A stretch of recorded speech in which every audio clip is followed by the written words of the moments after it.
Господи Исусе Христе, Сине Божий, помилуй меня грешного. И Светия Дух. Амин. Благолюбиви Отец Стефане, возлюбени Господа, браќи и сестри. На едно место во Светото Писмо се вели дивен е Бог на своите светии. И еден таков дивен светец и пророк чества православната ни црква, кој што така силно плагна во љубовта кон Бога и Бог удостои да прави многу чудеса. Знаеме од Стариот Завет богоизбраниот еврејски народ многократно се отрекуваше од Господа. Се отрекуваше од оној кој го создал, оној кој го изведе од египетската земја, оној кој му даде заповедите и оној кој постојано им се јавуваше и им покажуваше патот по кој да водат, и сепак евреите многократно се откажува од него. И Бог секогаш во едни такви моменти им е испраќал богодвдахновени свети мажи, жени и пророци, за да можат пред царевите, управниците на народот да славят Бога и да покажуваат патот по кој што треба да врви народот.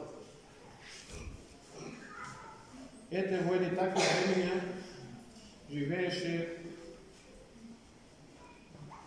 и денешниот светец кој што го славиме, светиот пророк Илија.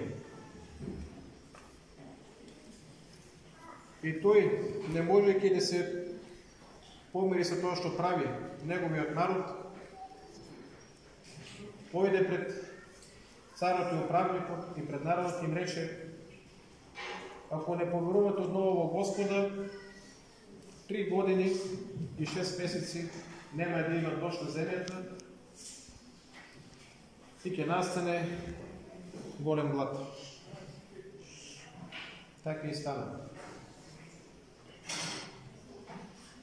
Може смело да тврдам, светиот пророк Илија живееше во секојдневието на чудото. Секојдневно правеше чудеса, кои се опишани во првата книга Царства во Стариот Завет, и јас ќе се насвртам на неколку од нив. Чудна е средбата когато е бил гладот за тие 3 години и 6 месеца и со вдовицата од Сарепта Сидонска и синот нејзин. И кога светиот пророк Илија сакаше да јаде, да се нахрани телесно, тя му каже: има малку брашно и малку масло, кое што нема да ни стигне ниту на мене, ниту на мојот син, ниту пак и на тебе.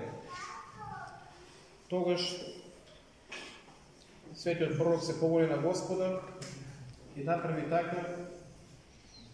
Бог ја чу молитвата негова и стана така да тоа малку брашно и тоа малку масло кое што остана на вдовицата никогаш не сврши. И секогаш на трапезата Бог направи така да има што да јадат. Чудна и дивна е средбата когато светиот пророк Илија е во пештерата и го храна дивите птици со Господа. Чувствувајќи се недостоен за да го види, тој се погри со кожулот и чу глас кој што му велеше: не во силната бура, не во земјотресот е Господа, а именно Господ ќе се појави со тихиот ветрец.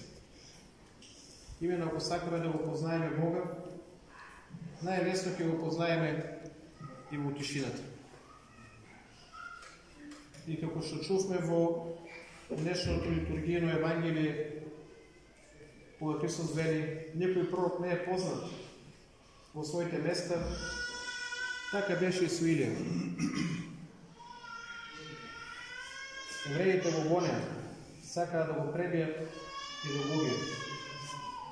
И кога ситуацијата беше без излез, и кога евреите очекува дека сега моментот да го убијат Илија, тогаш Бог го направи она неголемо чудо со него. А тоа чудо кој што го направи, тој сега ќе го направеше многу години покасно. А тој се направи така, светиот пророк Илија да не виде телесна смрт, а го грабна на огнена колесница и го воесе на небото, за да може однова малку пред второто пришествие да го врати пак на земјата.